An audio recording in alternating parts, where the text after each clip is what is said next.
Welcome to Nerd on Nerd with me, Ellie Campster. And me, Liam Underwood. And in this episode, we're talking about Crossed Volume 1, a graphic novel that is very graphic. That isn't the title. Those extra bits at the end there, Liam just was saying. Yeah, it was information for our listeners. Yeah. In case they were like, what is Crossed Volume 1? It's not like a subtitle to the Crossed comic. No, it doesn't have a subtitle, this one, I don't think. No, it doesn't. We're talking about that later in the part of the show called Culture Swap. Before that part of the show, it's time for catching up with Ellie and Liam. So catch me up. Yeah, it is. Why catch did you pause for so long? I was waiting for you to start catching me up. So what you usually ask, whatever. Liam, I've done a couple of things. Okay. One of them is like, I think a fairly quick thing to talk about, which is I went up to London with my dad to see the Tower of London currently has for the 100th, for the centenary of the end of World War One. Yeah, they've got the whole moat of the Tower of London is full of these like burning flames that they light every night. Okay, and you can just go see them. I think it's a lot. I thought I knew the number, but I don't. I think it's a lot of flames. Yeah. So I went up to London to see that with him. I didn't realise until like literally today that it was 100 years ago. I mean, that's why that film came out. They Will Never Grow Old. Yeah, I didn't realise that they released that for the 100-year thing. Yeah. I do want to watch that still, but I saw they put on another screening, but I missed it. Well, you've been a busy boy. I have. We'll get to that. Yeah. So I did that. It was very, very nice. Got a couple of photos, you know. Wow. Don't know what else you can say about it. I feel like I was there. There were a lot of people yeah. who were coming away from it, or like walking away, and as you're walking up, they're like, oh, it's just so moving. Yeah. Like, I nearly cried. And I didn't have that, and I don't know why, because I'm usually quite emotional. You are. But a lot of people were like, how moving is this? And I was like, it looks really cool. It's meaningful and you know, important because I think I spoke about when I reviewed They Will Never Grow Old. Yeah. Like, it's a very important and emotional thing, World War One. Yeah. But like, I don't know. I wasn't particularly emotional about seeing the flames. It just looked nice. Yeah, I don't really know. I'm probably going to be with you. Like, if I saw it, I'd be like, it looks good, but it's not the same as like, you know, some of the memorials have like lists of names or something. That's probably more impactful, but equally sometimes it's almost like there's so many names that it's hard to like really wrap your head around. But then that's quite moving as well, because you're like, oh, there's so many. Yeah. And then like the thing they're doing with the invisible soldiers, like around London, there have been these like, I don't know what they're made of. I don't even know if I've seen a photo of them, but they're called the invisible soldiers, and they're like, they represent the people that died in World War One that like aren't remembered, sort of thing. Like their names are just lost to history. Yeah. So like that's moving.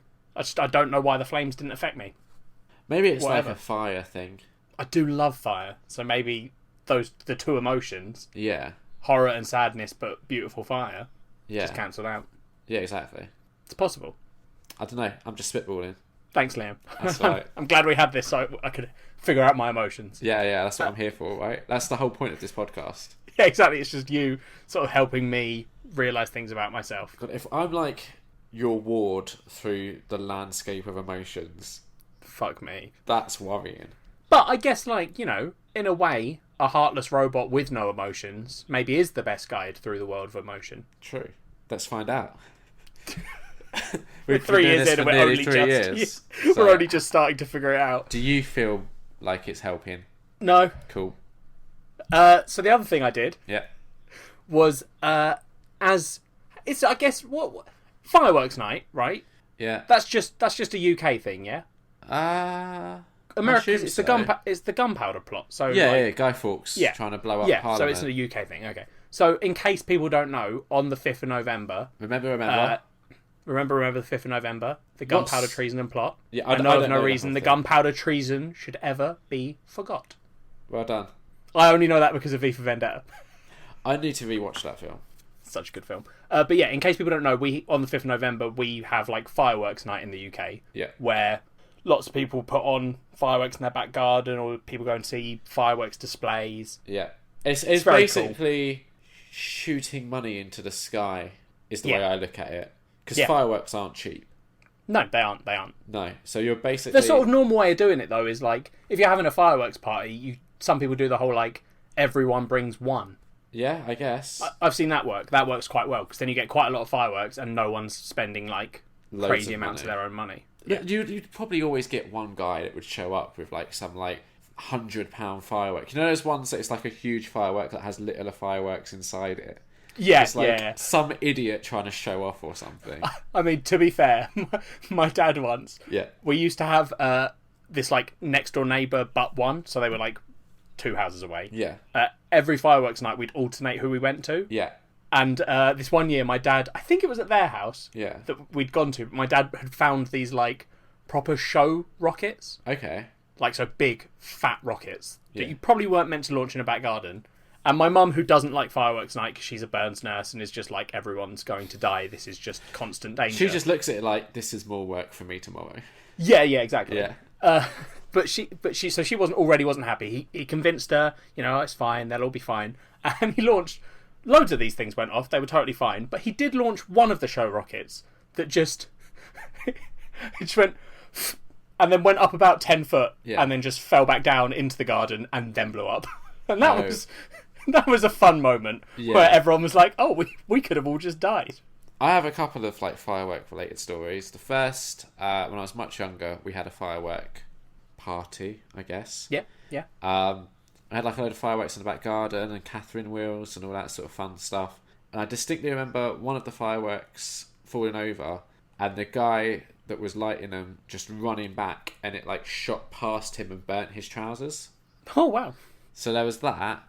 And then I also remember once in secondary school, the way I had to walk home was you went down like this huge field that had like a path down the middle of it. Yep. And I was about halfway down when some people at the top of the field started firing fireworks down the field. Oh, of course. We discussed my school days last episode, so it should not be a surprise that happened. And I remember distinctly being like, this is like Saving Private Ryan, because it was literally just like smoky explosions just going off all around, and that weird like smoke that was just everywhere after. Yeah. So that was fun. I'm not a big fan of fireworks, personally. I really like fireworks when they're done safely and properly. That's a very responsible thing to say. No, it's true. I've never understood the whole like, let's go play with fireworks. I never understood the logic. I remember having that probably helps having a burns nurse mum. Yeah, I remember having assemblies at school where they'd be like, right, it's fireworks night coming up. If you light a firework and you leave and it doesn't go off, don't go back. Yeah, never go back. Yeah, and never hold one and light it. Yeah, well, that's just... A lot of it is just common sense, but kids are stupid. Yeah, and also bear in mind, like, I grew up in the Jackass days. Oh, yeah, well, same. I know I joke about how much older you are than me, but in reality, it's not that far. Yeah. I also grew up in the Jackass days. Yeah, so they were probably trying to, like, combat some of that as well. Yeah, there definitely was. That probably didn't help. No, definitely not. Although, do you think... I was having a discussion with Kat the other day, that in our current sort of climate with YouTube and all that bullshit, right? Yeah. Do you think Jackass would work as a show anymore?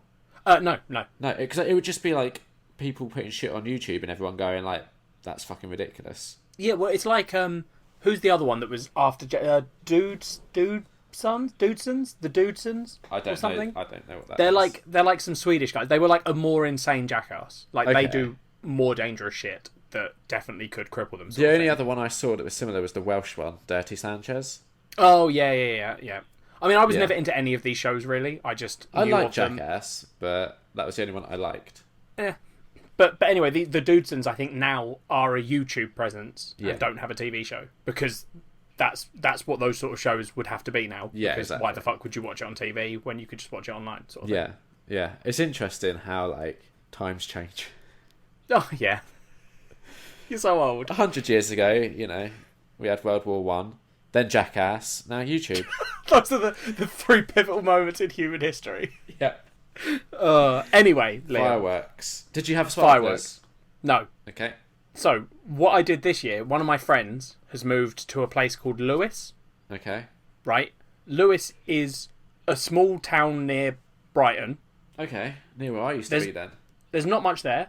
It's just sort of a little, countryside town. But on fireworks night, they have this thing that they just call bonfire, right? Which is, they have 7 societies in that one little village. Yeah.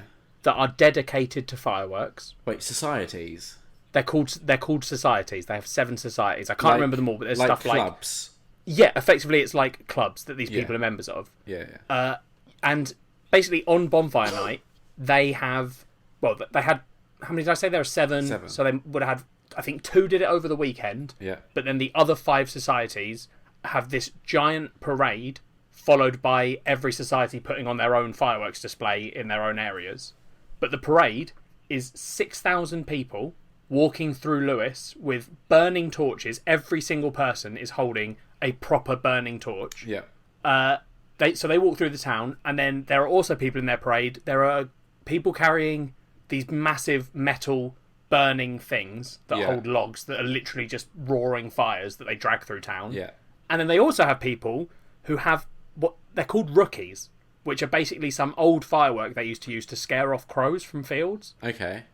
They are literally bombs that explode very loudly. Yeah. And what they do is they just drop them as they're walking along. They light them, drop them on the floor, they blow up, everyone cowers because it fires out a tiny concrete plug that just zips into the crowd. This doesn't sound safe. It's not. It's very fun. It doesn't sound fun either. Oh no, it is. Honestly, the atmosphere of it is really cool. People ever get it doesn't hit? actually. The only way you could get actually hurt is if it hit you directly in the eye. So me and you are safe because we wear glasses. Yeah. That's the only way you could get actually hurt. Like, I got one hit me in the shoulder. One of the other guys I was with got hit in the stomach, and it was just like you felt something hit you, and you were like, "Oh, that's one of those things." Right. Okay. So it's not really dangerous. Yeah. And I mean to show how undangerous it is for the crowd. After you do the parade, you go to your chosen society to see their fireworks. Yeah. So we went to, I think it was Commercial Square was the name of the group. It's either them or this group called Cliff. I can't remember which one. Yeah. But what they do there is they have a bonfire. Yeah. Like you're imagining, except their bonfires are about 4 stories tall, maybe 3 stories tall of a building. Yeah. They light that all on fire. Then they have this thing where someone dresses up as the Pope and everyone throws rookies at him. That includes him getting hit in the face with them and it exploding on him. And it's a lot of them that get thrown at him. Why? Something to do with the Catholics burnt 13 Protestants in Lewis. So it's in remembrance of the 13 Protestants that were burnt alive. They have this parade. So who, gets chosen to be the Pope? I think he's just... I'm not sure who he is in the society, but he was clearly someone sort of fairly high up in the society. Do you think he had to do it willingly, or was it like a punishment? I don't think they forced him, because that would be illegal. If they were like, it's your turn to get hit with fireworks. Yeah, it sounds ridiculous, quite honestly. It's honestly insane. Yeah. But he stands up there for a while getting hit, and then they started the fireworks display, and hands down, it is the best fireworks display I have ever seen anywhere. How long did it go on for? In total? Just the fireworks display? Probably 30, 45 minutes. See, that's the thing with them. I get bored after 10 minutes. I mean, I don't think you'd have got bored with this. Maybe not even 30 minutes, to be honest. I mean, the thing with this is, the problem with main fireworks displays that I've always had is there's a lot of, not downtime, but it's all they try and do it to music. Yeah. So you get all the there's a firework, there's a firework. All very, very big. These guys were like, there's no music. There is a sort of show to it in terms of it, going off in order or whatever. Yeah. But it's the way they do it is they have these huge, what we call guys. So people used to burn a Guy Fawkes on bonfire night. Yeah. They have guys that are current political people that you might not like. So like what you have in America with the KKK rallies. Yeah, kind of. Yeah, I guess. So you went if to you want to associate with the KKK. Of a KKK rally. No, because that would be the BNP, who had nothing to do with this. They were burning guys of Theresa May and Boris Johnson, who are currently fucking up Brexit and stuff. So I think that was the main reason. Nigel Farage. Well, no, he's not really doing anything anymore, Liam. He's not even. No, he sort of made his mess, and now he's scarpered. Well, he just fucked up because he went, "If we get Brexit, I'll leave." And then they got Brexit, and he was like, "Oh, whoops." I thought he wanted Brexit. Yeah, no, but that was the point. He was like, "That's my mission done. As soon as we get Brexit, as soon as we leave Europe, I've achieved my goal." And then they did it. Europe yet. No, but he was like, "Well, fuck, I can't really do anything because that was my whole thing." Yeah. But anyway, this is beside the point. They basically so you get a load of fireworks going off, and then at the end of each segment of the display, the guy itself, they don't burn them, they fucking explode it with what felt like dynamite. Right, okay. So you'd have all these fireworks going off, and then it would sort of stop, and then you'd hear bang, bang, bang, boom, and literally it just like vibrated everything. It was this huge bassy explosion. Yeah. It was insane. It does not sound like a fun night. It's honestly, I've never been to better fireworks, and it's so fun. Okay.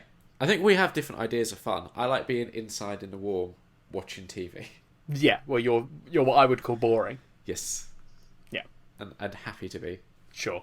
Those are the things I've done, Liam. Okay. So I think we all just can't wait, Liam, to hear all your stories of the big move. I've got more important news before that. Oh.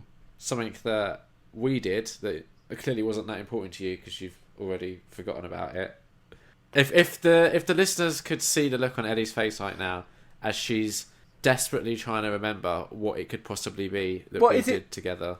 Is it us guesting on a podcast? Yes. Oh, that's okay. I thought it might be that we'd actually done together a thing that we were gonna Yeah. We you know what I mean. We guested on Too Fast, Too Forever, the Fast and the Furious podcast, which is hosted by our friends Joe and Joey, who also do the Zack Attack podcast, which Liam was on. Yeah, you weren't. Whatever.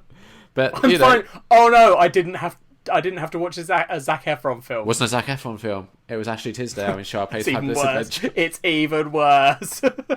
But yeah, so we went and watched Fast and Furious, the fourth Fast and Furious film. That episode's already out because they have an insanely quick turnaround. Go listen. Yeah, honestly, go listen. I think we had a really good time. I really enjoy recording with them. Yeah, yeah. And I'm so envious of just like how smart they are. What is this? You sound like you... Listeners, I know Liam just did the whole if you could see what Ellie's doing, but Liam just had this proper like schoolgirl crush moment on Joe and Joey. He went, they're just so smart, and then sort of put his head in his hand. It's like, it's annoying how smart they are. Like, not only like I've mentioned before, like the whole idea. It's not annoying. The whole idea of their podcast network is just like, I'm insanely envious. I've discussed that in the past, but also on this Fast and Furious podcast, one of the games that they play is just such a stroke of genius that it honestly is. Such a good game. It annoys me that I'm lumbered with Ellie, who can't come up with an idea to save her life, as she'll find out later. Yeah. But yeah, so this idea of a game, I think they called a game something like "Boy, have we got a podcast for you?" Yeah, and that is what it's called. It is just so when they have guests on, everyone finds a tweet on Twitter. It can be anything, preferably to do with Fast and Furious, but it can be anything. And then from their like official Twitter account, they tweet a response to that tweet saying, "Boy, do we have a podcast for you?" And then a link to their show. And in the next week, they'll see how much traction that tweet's got. Like if it's got any likes, any retweets, any replies, you get points based on that. And it's just such a smart idea that it annoys me that we don't have anything that is even remotely that good. All right, fucking Jesus Christ. We don't really do games, do we? If you want to know, we don't. My brother and sister are very annoyed by that. Oh, are they? Yeah, my brother is obsessed with the idea of us doing games on our podcast. That was his only review he's ever given me, and he gives me it every time he talks about the podcast, and it's, there's not enough games on your podcast. So maybe we should do a game. I'm all right. Just to make your brother happy. He wants to guest on our podcast and come on with just games. That's what he just wants to come on, do an episode where you do podcast games. I'm way down for that. I think that'd be quite fun. Fair enough.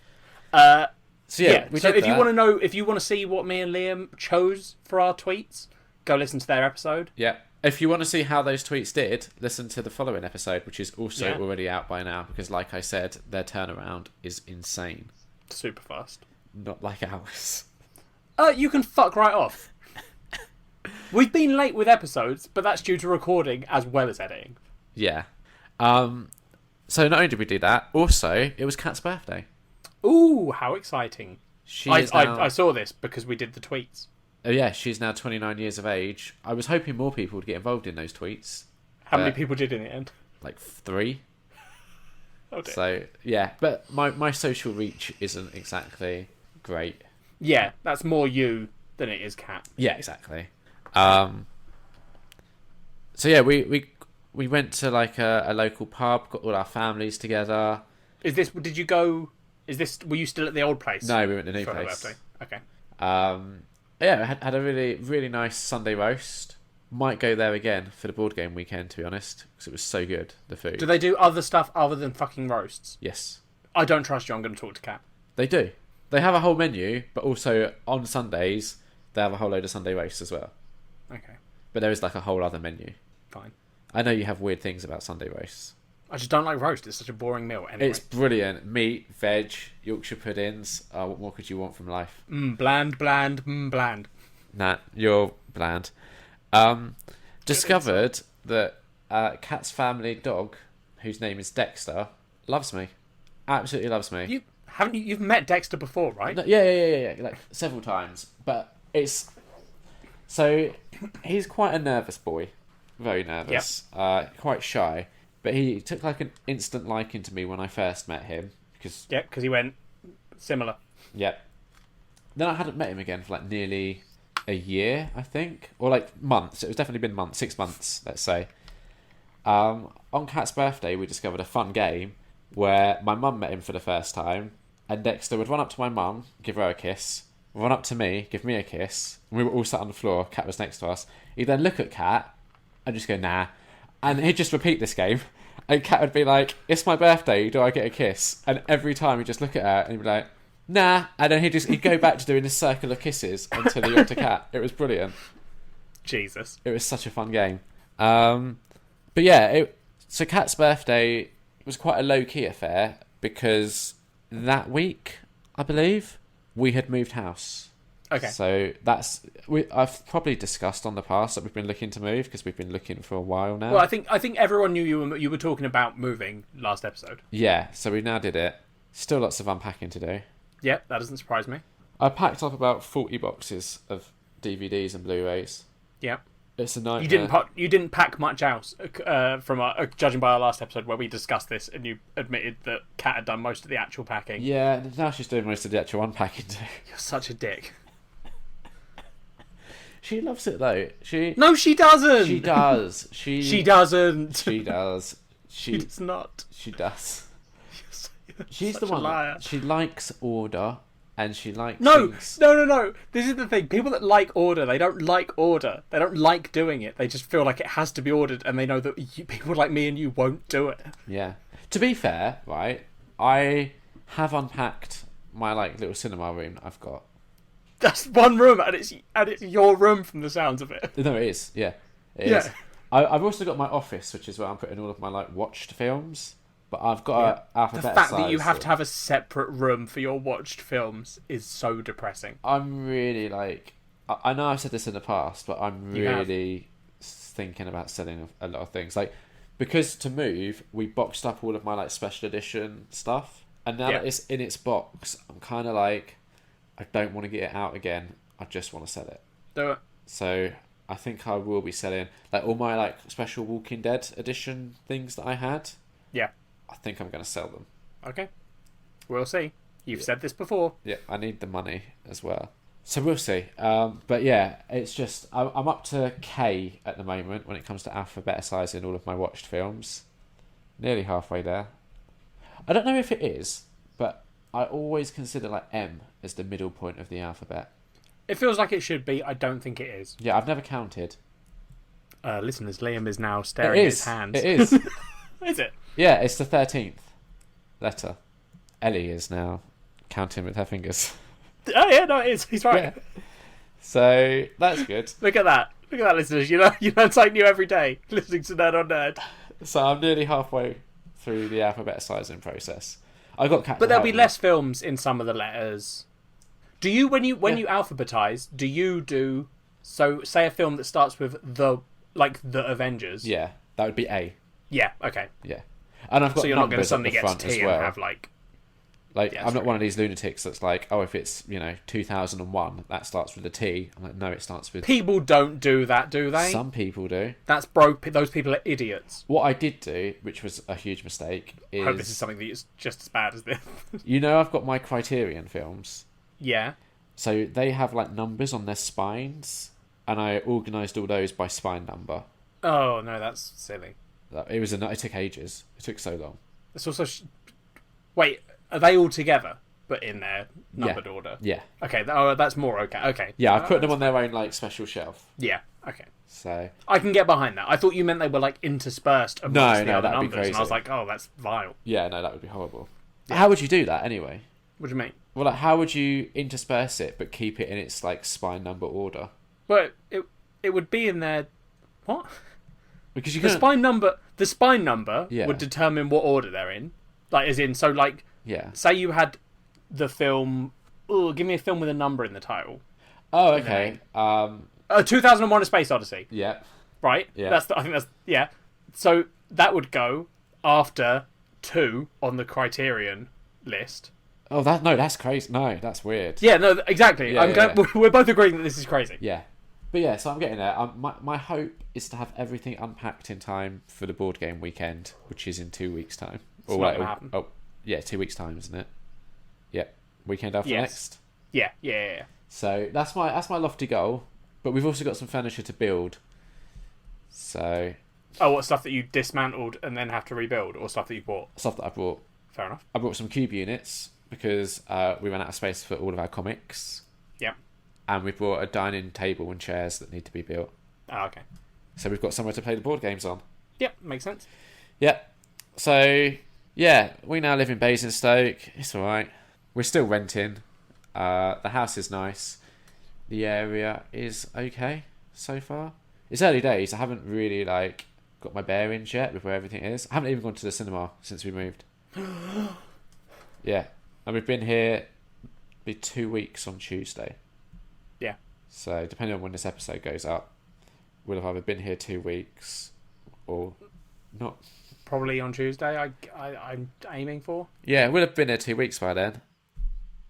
But yeah, so that's everything I've been up to. Fair enough. Speaking of cinema. Smooth. Just perfectly done, right? Yeah. Before we moved, I did manage to go and see a couple of films. The first... Which ones? Okay, there we go. Bohemian Rhapsody. This is the one about Queen. Yes, and Freddie Mercury. Yeah. So is it good? I enjoyed it, but it depends what you want from this sort of film. Yeah. Kind of like, not quite to this extreme, but you know how The Greatest Showman is kind of supposed to be about P.T. Barnum, but isn't really? Yeah, got you. It's not 100% accurate. Yeah, because P.T. Barnum was kind of a dickhead. Exactly, and this feels very much like it is surface level. Got you. You know, some biopics really dig into the character, and this just... It's kind of like a greatest hits of Freddie Mercury's life, basically. Okay. Rami Malek, who plays Freddie Mercury, gives an incredible performance. You've probably heard that already, to be honest, because it is the sort of performance that people are talking about excessively. The music is obviously good because it's Queen, so you can't really fuck that up. No, it would be impressive if people were weirdly, I guess they could... I love Queen, but in a film, Queen is shit. Yeah, if they did a Mamma Mia, where they had the cast essentially doing karaoke, you could maybe fuck it up. Yeah, that would. But as far as I could tell, it's the actual Queen songs. It's not the cast re-recording them. So I had a good enough time with it. I enjoyed the film. 3.5 out of 5. Fair enough. Then I went to see Goosebumps 2: Haunted Halloween. I know that you reviewed Goosebumps on here before the film. Did I? But, yeah, the original one, I'm sure you have. I don't think I have. I think you have. I didn't go to cinema to see it, so I don't think I did. I think you did. Okay, well, in the 43 episodes I've edited for YouTube so far, it's not been reviewed. I'm Liam and I'm such a... Whatever, mate. You've spoken to me about Goosebumps. I've probably spoken to you about it, yeah. And you're just my podcast co-host. You're nothing else to me. Yeah. So it's all blurred together. I don't know. You've definitely spoken to me about it, but I can't remember what you thought about the first one anyway. Were you pleasantly surprised? Yeah, I rewatched it with Kat recently as well, because I remember the first time I saw it, I was like, oh, this isn't shit. Yeah. Because I was kind of expecting it to maybe be a bit too kiddie, yeah. Yeah. And it's not. Like, the humour in it is really solid. Like, the way I think of it is it's similar in tone to the Ghostbusters reboot that came out recently, where it's like it's kid-friendly spooks. Yeah, exactly. With comedy, like a lot of comedy thrown in. So I'm a big fan of like family-friendly horror stuff because I think it's a great way to get kids like into the horror genre without terrifying them. Yeah, before you show them something actually scary. Yeah, you start with Goosebumps, Ghostbusters, then next thing you know it's It, and they're loving it. Yeah, exactly. They are loving life. So yeah, I made Kat watch the first Goosebumps again, and you might listen to me and be like, I don't really trust his opinion, but Kat liked it. So do you trust Kat's opinion? You'd be right not to. I trust your opinion a lot of the time. Yeah. Just not on some stuff. Yeah, that's fair. That's the smart way to do it. Yeah. So we went to see Goosebumps 2 on Halloween. Kat could not give you a review of it because she fell asleep. How quickly? She got about half an hour in. I mean, that's kind of a review in and of itself. She also was just really tired because it was literally like we went to see it on the day that we just picked up our keys for the new place. Yeah. So we'd driven to Basingstoke quite early in the morning, got the keys, done like a little look around the house, dropped off some stuff, then drove back to Chichester. And then I was like, well, we've got the afternoon to kill. Let's go see Goosebumps 2 Haunted Halloween because we'd basically done all our packing by that point. Yeah. But Kat was quite sleepy. It's okay. It's not as good as the first one. The cast aren't quite as strong. I don't think like the younger cast. Okay. And the humour is definitely more for like a younger audience. Okay. Like the humour in the first one, while definitely like would play to a younger audience, there was a couple of jokes that like not like in the sort of Pixar way where there's a few jokes that will go over the kid's head. Yeah. There's like maybe one or two like that. It was just quite broad humour that worked. Yeah. With 2, it's definitely more like kiddie humour. So I don't know if you know, but Jack Black plays R.L. Stine in the first one. Yep, I did know that. His presence or lack of presence is definitely felt in like the first half, especially of the second one. There was one bit in it that I was like, oh, that's genuinely creepy.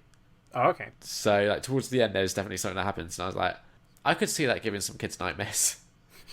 Good. And it ends on an interesting cliffhanger that I'm like, if they do a third one and they sort of like Avengers it, where they bring in the cast of the first one and the cast of the second, I'm 100% on board for it.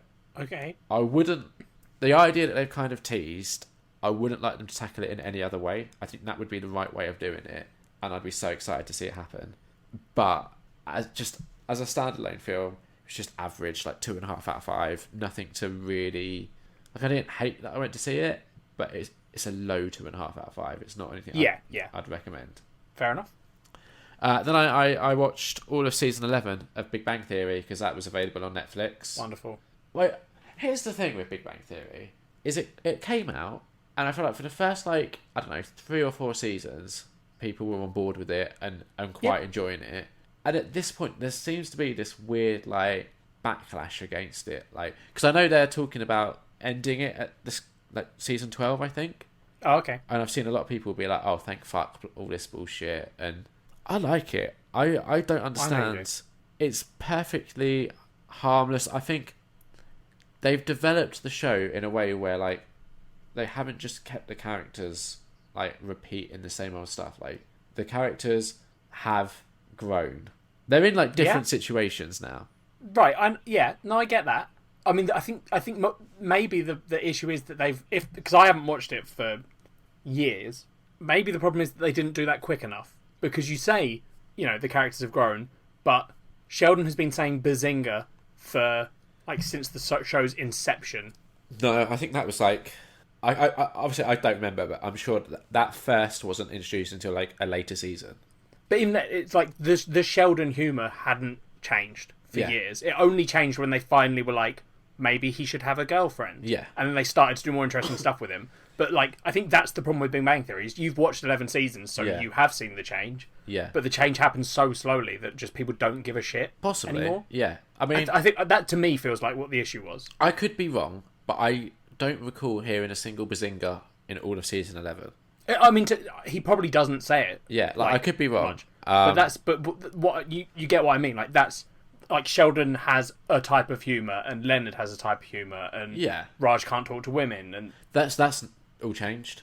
Yeah, but again, it's taken them seasons and seasons and seasons to get to a point where they finally go, oh, we can't just use that joke anymore. Yeah, I'll be honest, that joke grew tired way before they retired it. Yeah, 100%. Yeah, but the thing with the show is there is not really like any episode that I'm like, that's a standout, amazing episode that like everyone should watch. But equally, there was not a single episode in the entire season that I was like, I hated that. It was awful. Why did they do it? Like, each episode sort of went from 2.5 to 3.5 stars. Yeah, nothing would be the like kind of show that you could terrible. put on in the back. I would never sit down. I did at uni. I was like, I'll sit down and watch Big Bang Theory and catch up with it and stuff. But it is not the kind of show that nowadays I would ever put on and be like, I am dedicating my time to this show.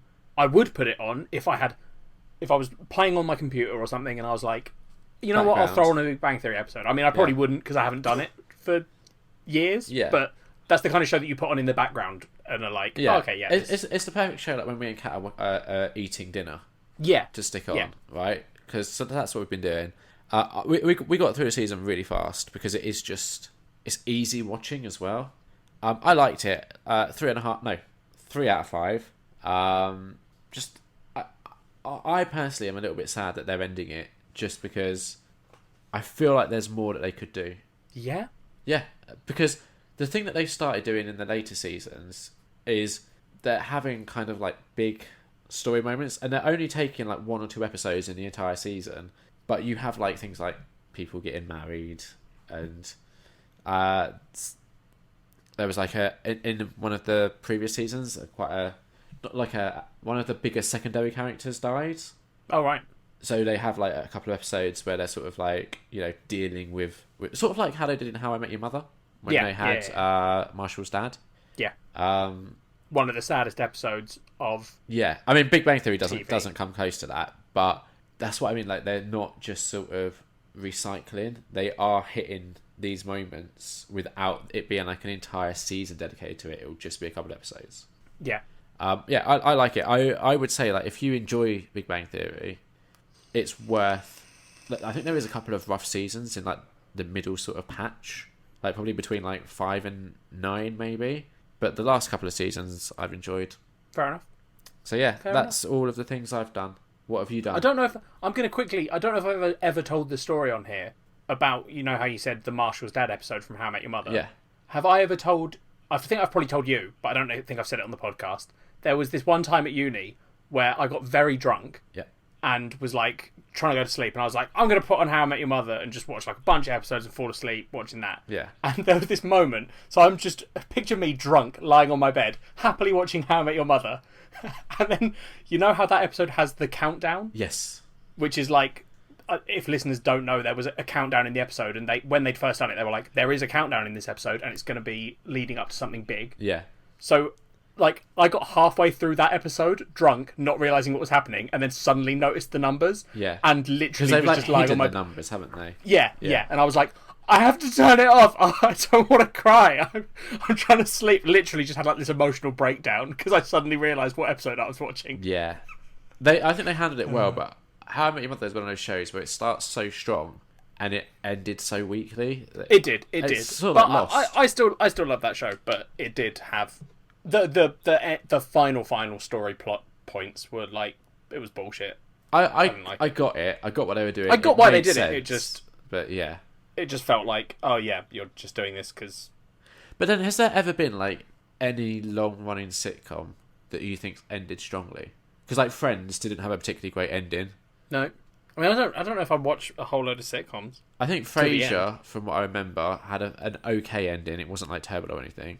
See, I don't know how many sitcoms I've watched to the end of. Like Friends, How I Met Your Mother.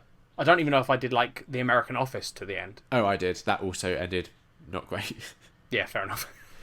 So it definitely seems to be a running trend that these sort of sitcoms fizzle out instead of end on a high. Like normally, like the last episode will be good because I have callbacks or whatever. Yeah. But the season getting there will normally be quite weak. Yeah. No, that's fair.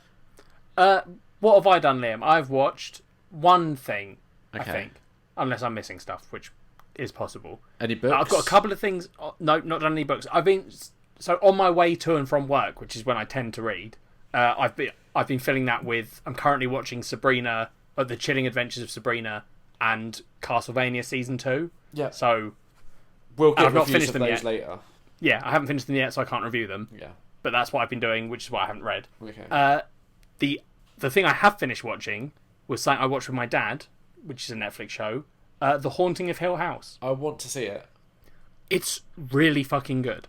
Yeah, it's one of those things that's annoying because there's so many shows that I want to see, and it's just finding time. I would honestly tell you to prioritize this. Yeah. Otherwise you're going to get stuff spoiled. Yeah, which I don't want. Yeah, and this is a lot of people are talking about this. Yes, because it's quite a big deal in the terms of there's like one other big scary TV show really, which is American Horror Story. Exactly. Have you seen it? And this is like I saw part of season 1. Yeah, I watched all of season 1, and Kat's been telling me to kind of stick with it and watch. I think season 3 is particularly good. But so I've got a friend at work who watches American Horror Story and has told me that the thing with that show is everyone has seasons that they hate and seasons that they love. Yeah. But the fans don't agree on what those seasons are. So he was like, season 3 is one of my favourites, but half the fan community will tell you that is the worst season. Or, stuff like that. I guess it's because the way that show is themed around certain things. If it's a thing that doesn't really scare you or affect you, then you're not gonna be particularly bothered. It doesn't have to be scary for it to be good. But no, but do you know what I mean? So like, yeah, because I think season 3 is maybe the Coven one. So yeah, if you're just like all witchcraft is bullshit, seeing like a whole season about it obviously isn't gonna really work for you. No, that's fair. But anyway, Haunting Hill House. Yes. It's a proper like ghost story TV show. Yeah. I think it's 10 episodes long. Yeah. It's so good. It's the only thing I will say to you is watch the fucking background. Yeah, I've heard that. And then at the end, watch a video of all the stuff you missed. Yeah. And be amazed at how much stuff, even though you were staring at the background for most of the fucking show, you just completely didn't see. Yeah. Because there is so much. Like, it's terrifying. Like, I watched a video right after I watched it because I'd seen that there were these videos of like all the background ghosts. Yeah. And I was like, I saw a fair few, so I think I'm good. And then there were ones that I was just like, oh god, that's fucking terrifying that I didn't notice that, like, standing there. Yeah, yeah. It's such a good show. It's like equal parts a scary horror story and this really cool, like, look at characters. Okay, yeah. Like, the characters are the biggest part of this show, and that's the bit that's interesting, I think. Yeah, I know. I do really want to see it. It's also, this is weird, right? Because I always thought I was easily scared by films and like TV shows and stuff. But there are people I know who put on episode 1 of this show and just noped out immediately. I mean, it's people that you don't know. It's just friends. You don't know all my friends. I should. I have my own friends. I don't know. There's just people that I know that were like, oh, I don't want to watch it. It really freaked me out. Yeah. There were no moments where I was like terrified. There was a couple of jump scares that got me. It doesn't rely on jump scares, which is good because they're lame. Yeah. And the couple of jump scares that are in there were quite good. They got me. The ghosts are creepy. Yeah. And there's definitely some moments that I'm like, yeah, that is obviously terrifying. But I wasn't terrified. Okay. So I don't know. Maybe I'm actually better with ghost stuff than I thought I was. Yeah, like we discussed, I think, on the Conjuring episode, like, I struggle with ghost things as well. But yeah. I still really want to see this show, kind of, despite that. It's so good. Please out of 5? I'd give it like a 4 or a 4.5. Okay. Very good. Scores. Yeah. Yeah. So nice. But the other thing that's on the list that I keep getting recommended is Daredevil Season 3. I need to catch up on all the Marvel stuff to get there. Same, because this is the issue, right? The broken way I am, I know that it doesn't matter, but I want to watch Luke Cage and Iron Fist Season 2. Even though... See, where I am, it does matter, like, because I have to see Defenders before I can watch this. Yeah. And to see Defenders, I have to finish Luke Cage, which I'm near the end of. Yeah. I have to watch Iron Fist Season 1 because he's part of it. I don't care how many people tell me it's really an shit. okay show. It's not as shit as everyone said. Okay. And then, like, after that, I'm going to feel like I need to watch the stuff that came out between Daredevil Season 3 because it's still part of that universe, so I want to see it. This is it. So I was at a family thing last night and they were talking about it. They're like, you don't even have to watch The Defenders. You can just jump straight into Daredevil season 3. Like, obviously, stuff happens that it would help to know, but it's not dwelt on. It's just like, I just can't. Like, it would make me too uncomfortable to skip stuff. This is one of those times that I will agree with your brokenness. Yeah. And say it's sensible. It's more broken when you do it with different like stuff, because this is a shared universe. Yeah. So it makes sense to watch it in order. Yeah. You do it with other stuff like Disney films. Anything else? No, I think that's everything I've seen. Okay. I think.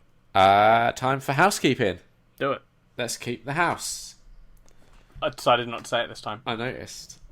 I couldn't tell if it was because you couldn't remember it. Oh no, I just chose not to. Amanda tweeted us. So I think Amanda had like 2 episodes that she caught up on to tweet us about. I mean, we were releasing them very sporadically, so I'm not surprised that people missed some of them. Or so this first couple of tweets would be about 2 episodes ago. Okay. So first tweet, she said, I had not heard of this Spider-Man game until your podcast. I basically only hear about video games from podcasts or my nephews. So if 6 to 10 year olds aren't playing it obsessively, I'm clueless. Which got me kind of... I started tweeting this to Amanda, but I also wanted to talk to you about it on the podcast. Do you think like 6 to 10 years old is an appropriate age for the Spider-Man game? Yeah. Because there is like... I couldn't remember how much swearing there was in it. Or if there was anything in it that... Like, obviously it's comic booky, but I don't think so.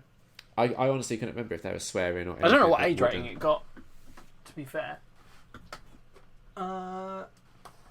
Is it in one of those... Oh, it's just, to be fair, it's a 16.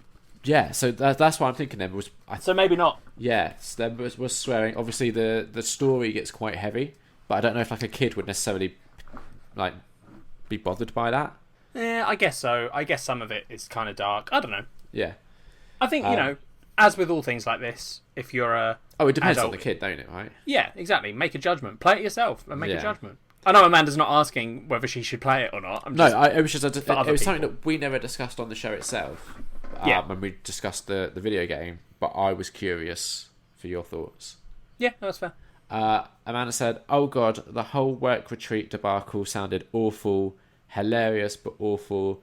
When Liam said all work and no play make Liam a dull boy, I cracked up. I'm sorry for laughing at your pain. At least everyone remembered the wax bit instead of that." I also have feedback for you on that episode.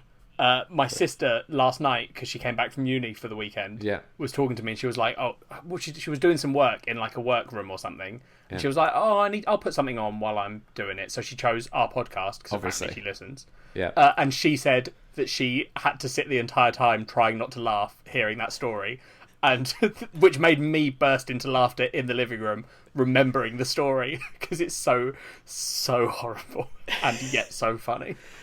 Honestly, I haven't gone back to the office since that. I can't wait for you to go in. I hope that you come in and they just slow clap and they're like, "Waxman's back." I have to go in on Tuesday and I'm kind of dreading it. I honestly hope that someone mentions it. I want it to be a day when no one says anything about it. Everything seems fine, and then like as you're leaving, someone you don't know is like, "Oh, you're the guy with the wax." Yeah. The thing is, like, we've got a Christmas do coming up in like early December. That's going to be fun. Because they're definitely going to bring it up then. Yeah, you're using fun in the wrong way. Fun for everyone else. Yeah. And you mentioned your sister said I didn't put the picture up, which is my bad. Yes. And I still need to do that. Cool. I'll get around to it. Jesus. Amanda said, "Ellie, you were robbed of a true midnight snack in Portugal. Also, I saw some of the pictures on Instagram and it looked lovely." It was lovely, and yes, we were robbed of a midnight snack. For listeners who weren't listening to that episode, they had a midnight snack that started at 10:30 and finished at 11:30. So, not a fucking midnight snack. Amanda also said, "I knew the Disney box set revelation was coming, but Ellie's response was priceless. On the edge of the Criterion sale, I'm not sure if Liam will do it this year or not, but I'll keep the hope alive." I haven't done it yet, because moving is expensive. Yep. But November is a long month, and we're only 11 days in. Is that how long... Does the sale last for the whole of November? Yeah. Oh, God. This is like... Someone needs to just tie you down for the whole month. I know there's at least one I definitely want to get, which is Silence of the Lambs. works, obviously.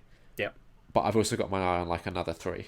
Jesus Christ. And that to me is being good. Normally, I'll go crazy and I'll get like Usually 20. It's a lot worse. But, you know, let's just not even talk about any of that. Have the Disney DVDs arrived yet? No. Oh, okay. No, it hasn't. But fair enough.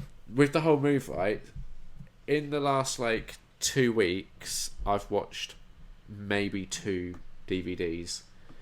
And they were 2 that arrived just before we moved. Right. So the number isn't really going down. No, that's fair. We'll get to it, Liam. Yeah. Amanda also tweeted saying, I don't remember this in the episode, so you might have to help me here.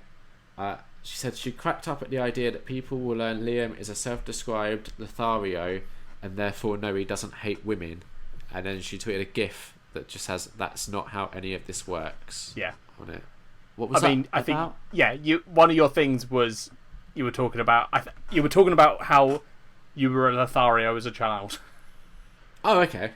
And then I think you somehow tied it into how can you hate women because you were a bit of a Lothario. And Amanda's right, that is not how it works. Amanda also said that she thinks we might need a new section on the show called Adventures in Waxing. Now, I mean, go on. No, I don't think it's a terrible idea, but the thing is, I love the feeling after I've just been waxed, but my skin is responding horribly to it. So it's making me nervous. Like, after my last wax, which was 3 weeks ago, and I've been advised to go every 4 weeks. Yeah. My skin has only just calmed down. So 3 weeks after the last one. Right. And I'm kind of like, I want to, have 1 week of giving it a break and then put it through this trauma again, or should I let it have more of a recovery time? Have you told the people that you're getting waxed by? Yeah. Do you say to them, look, last time I got waxed, I had really bad reaction. Yeah. 3 Either weeks. I say it or I make Kat tell them. Well, yes. Maybe you should say it because they probably don't listen because that doesn't sound like it's real. If your girlfriend is going, has a bad reaction to waxing. Yeah. They're probably yeah, they can see on my back. But this time as well, like, I just got like lots of spots afterwards, and I was doing the whole like, what is it called? The scrub that you're meant to do afterwards. What's that called? It's got a word for it. Yeah, I know what you mean. It's not moisturising. No, like cleansing, whatever, something. Yeah. Yeah. But that's not helping. Okay. So I don't know. I might go 6 weeks and give it a little, just let my skin chill. We've also got to find a new place now that we've moved, so that's going to be a whole nightmare. Fun adventure. Just get Kat to wax you. No. This I liked. I always like getting tweets like this. So if anyone's listening, these are the sort of tweets that I love to read. Amanda said, "Totally agree with Liam's first man assessment. It has a real disconnect throughout. Apollo 13 is a much more engaging film. Now I want to see a movie about someone bringing jazz to the moon." So it wasn't, just me. And Amanda also said that she would love to hear more true crime recommendations from Ellie. Amanda's just subscribed to Happy Face based on your recommendation. And Amanda also loved it when Ellie went into film analysis mode. Well, if Amanda wants true crime recommendations, did find another podcast called Dr. Death, which is more horrifying than Happy Face, but very interesting. So you heard it here first. Dr. Death. Very Dr. good. Death. I don't remember you going into film analysis mode. I don't remember what I did it on. Oh, I did Brain Dead. Was it when you were talking about the mum and stuff? Oh, right at the end where we were like, there's not much to do, and then you forced us into it, and then I just sort of went really like, oh, well, I guess it's this. Yeah. So maybe you need to we'll do that more. We'll have a little segment at the end where it's Ellie moodily does film analysis. Yeah. Ellie puts on her film hat. Oh, great. I guess this one's probably about this. Have you done any of the other like culture swap things? Like, I know the Spider-Man game got DLC. Have you done any of that? I've been playing Red Dead, so no. I need to spend more time with that game. The move happened at the worst time for that game coming out. And now Spyro's out on Tuesday. Just to catch you up on how I am with Red Dead, I have discovered I have an addiction to in-game dominoes. Yeah, which is weird because you don't like it when I get addicted to in-game games.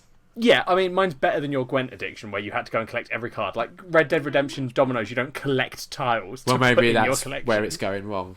That's not how Dominoes works. It'd be cool if it did. I genuinely, like, at the end of the day, if I'm playing Red Dead 2 and I'm like, I haven't got enough time to really go do another mission, but I'm not quite ready to go to bed, I will have a game of Dominoes in camp, and it's the most ridiculous thing. I also played Blackjack for too long because I was trying to complete one of the challenges, which is, listeners, if you're playing Red Dead Redemption 2, back me up. Gambler Challenge 2 is bullshit. Okay. I really need to just spend some time to get as into the game as you are. It's really fun. I love it. But do you know, one of the things I'm struggling with, that you might be able to help me with, is the gun control. I find it a bit too floaty, and I don't know if there's like a... No, it is floaty. I use the quick aim thing that's always been a thing in games. So you aim down your sights and then just go let go and aim again, let go and aim. Yeah, I have that on, and like you can do that, and then like if you move the thing up a little bit to get headshots, that sort of thing. Up to get the headshots, that's what I've been doing, but even doing that, and then use your Deadeye, because I was talking to the guy at work that's also playing, and he's new to PS4. He was one of the guys that got a PS4 for Spider-Man. Yeah, so he's like he's in that weird position where you're like an avid gamer who has always played on PC. So suddenly you're having to learn a controller. Yeah. And I get it. It must be so frustrating for him because he talks about he's like, it's so annoying because I know that if I had a keyboard and mouse, I'd be fucking great at it. Yeah. But I sit there and I'm like, what button do they want me to press? And I'm like, yeah, I remember doing that. Yeah. The thing is, Spyro's out on Tuesday and I've got it pre-ordered. And I'm hoping that when I get in from work on Tuesday, it's going to be here ready for me. And I'm going to have to play it. Right. So Red Dead's going to have to take a little pause.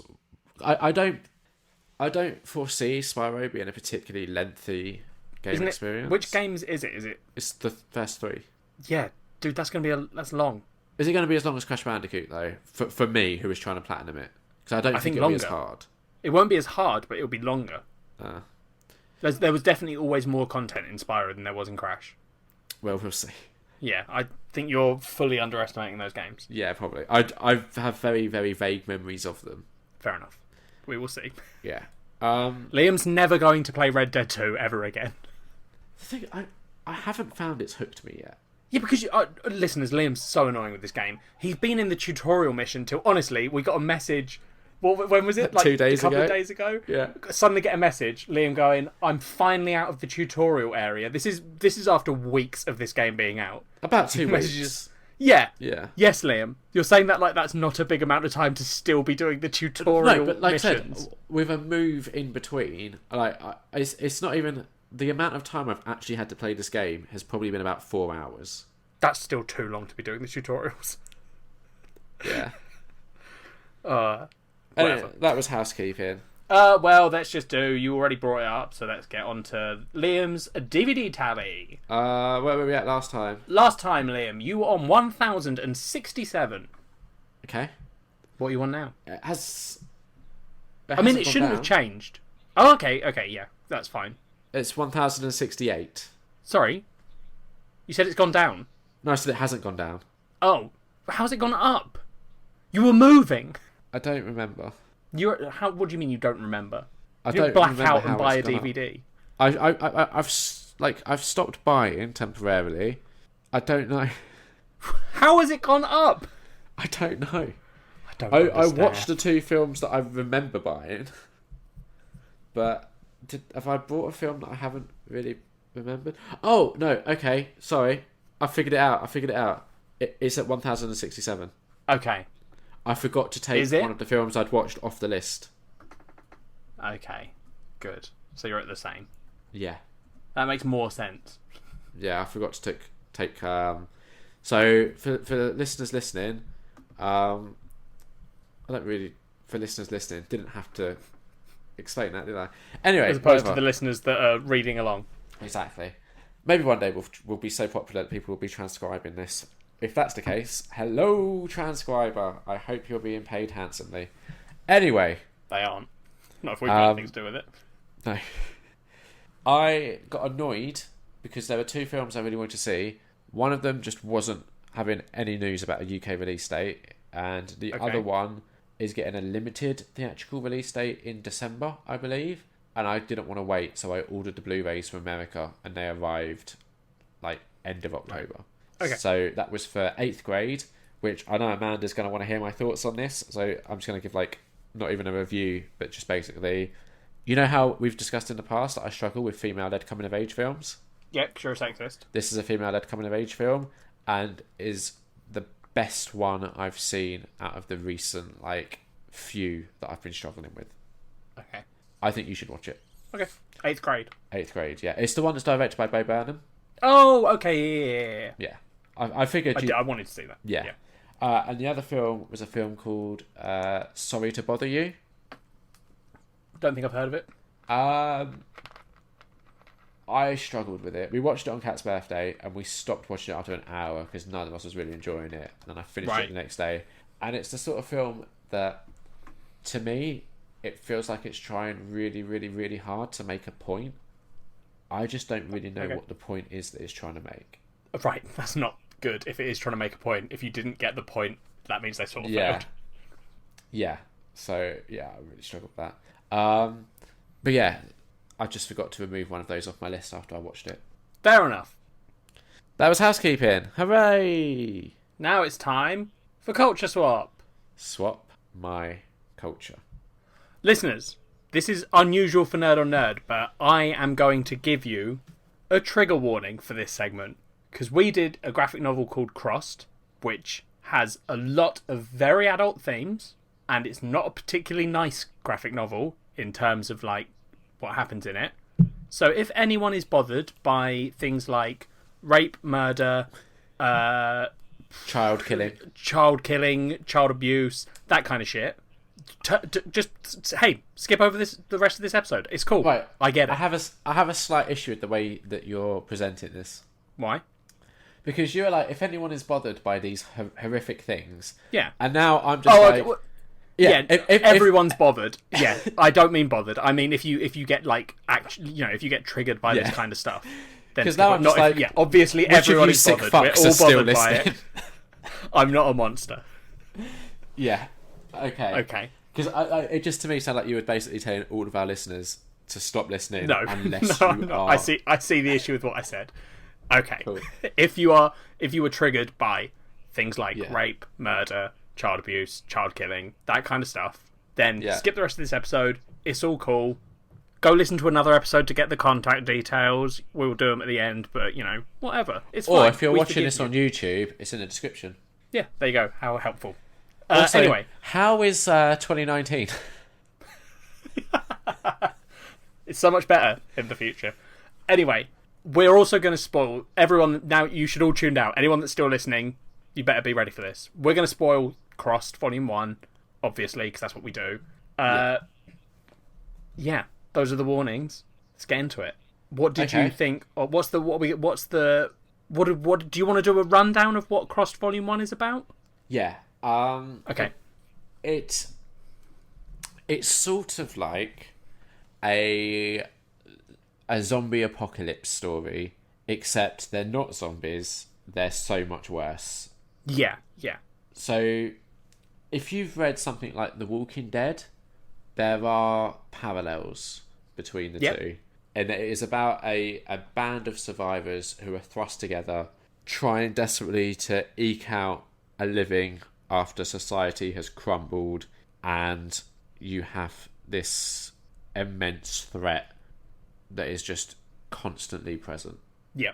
But these are so much worse than zombies. Because zombies are typically quite slow, shambling corpses. On the scale of threat, you've got zombie, like the standard zombie, the slow moving, individually not that bad, in big groups they can fuck you up. Then you've got something more along the lines of like 28 Days Later, which is where they can run. They're technically not zombies, but like a fast zombie thing where the zombies are actually fast. Infected. It suddenly means that they're always a threat. Even if there's only one, it can still be a threat. Then you get Crossed, which is they're not zombies. They are people. Infected still. Yeah. They're infected, but the virus just makes you act out the most depraved, horrendous, vicious acts that a human could do, ever. Yeah. And the virus makes you do that. you are still just a human. You can use guns. Yeah. If basically anything you knew in your normal life, you still can do as one of the crossed. Yeah. You're just you can't, vicious. Yeah, you revert to this like primal, or even like I think it's described in ways it's almost like before primal, where your self-survival instincts switches off. Someone says that in the thing is like, oh, they've gone like primal, and I was like, well, no, they're beyond primal, because like the crossed just, they'll like, as they're being killed, they'll be finding it hilarious because they're just beyond that. Yeah, this is the sort of graphic novel as well that I think if we wanted to, we could get quite deep into, because when you're infected, a red cross emerges on your face, and they touch upon it in this, the like religious implications of that. Yeah. But one of the characters talks about how maybe it's God punishing you, and then someone else is like, well, then I think God's got more problems than us if that's the solution. Yeah, I think at one point they're like, what sort of God would do that? And then the other person's like, unless God's a cocksucker, I think they say. Possibly. And then the first character's like, fair point. Yeah. So it's not really ever explained how this virus like emerges, like where it starts. Yeah, it just literally erupts. Yeah. It's got the same sort of rules as a zombie virus in terms of if you get blood, if they manage to bite you or get any of their bodily fluid on you or inside you, you will become infected. And they show that the virus can vary depending on how you get infected. You get people that turn almost instantly, and then you get other people that turn after days. Yeah.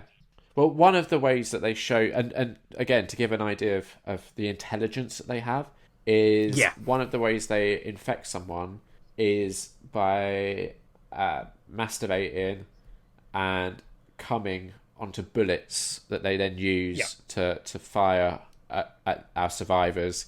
And when one of these like semen covered bullets hits a guy, it infects him. Yeah, it's pretty fucked up. Like that's a very in this comic book, that's such a minor fucked up thing that they do. Yes, and that's in reality is just horrendously vile. Yeah, but that's nothing compared to the rest of this graphic novel. No. That's the level we're talking about here. Yeah, this is the sort of graphic novel that when I go to a comic book shop and they say to me, what are you looking for? I say something like Crossed, and they generally look at me like I've just kicked a dog to death in front of them. Yeah. Because understandably.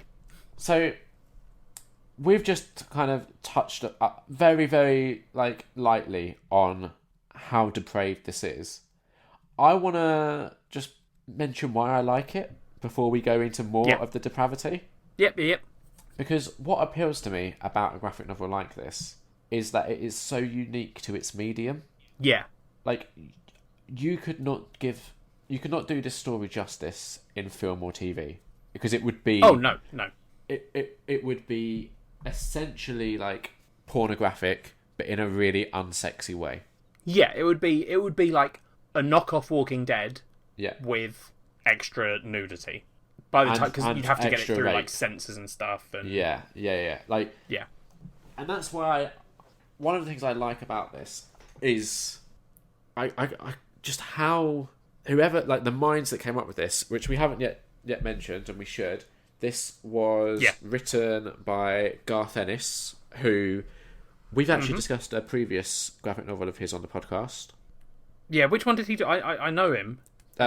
He did Preacher. Ah, right, yeah, that's it, yeah. Which we discussed way back. He also is responsible for The Boys, which is getting a TV show soon. Oh, okay, is it? I don't know. Yeah, did you not know this? No.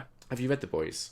I've read Volume 1, I think. So The Boys, just to very briefly sidetrack, is about a world of like superheroes, basically, and it's kind of like if superheroes actually existed and the amount of destruction they caused, it doesn't gloss over what that means. The amount of deaths that means. And one of the characters in it was based on Simon Pegg from like way back in his like space days.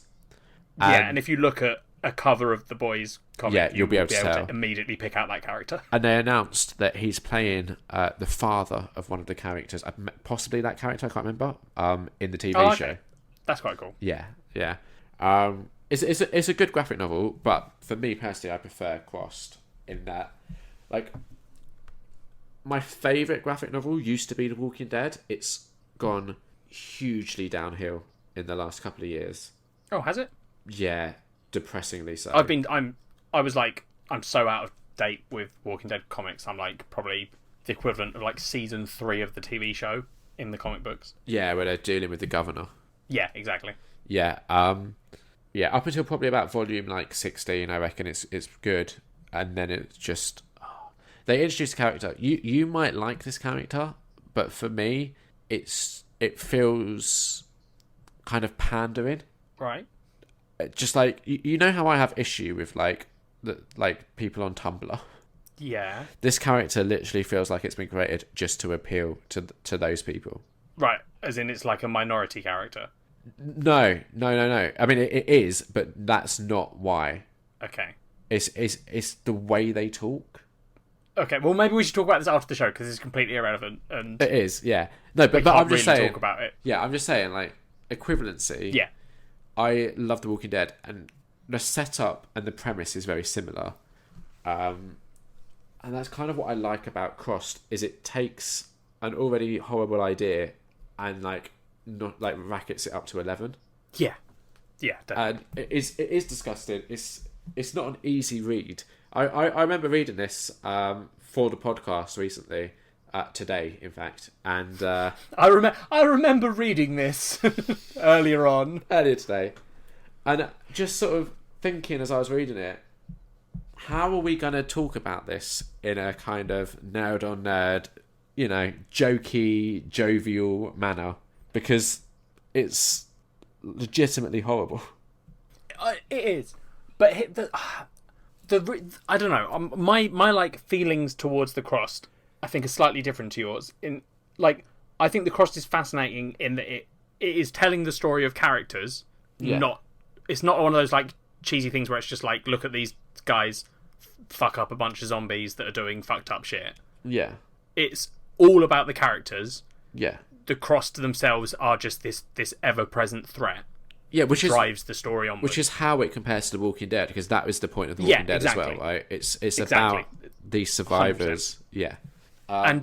But like, the stuff that happens in this is horrible and just like extremely fucked up. Yeah. But I don't have the same reaction of like, because I've had another friend. There's only 2 people I've ever recommended The Cross to, and it's Liam and one of my other friends. Yeah. And he would not read more than a couple of pages because it's so horrible.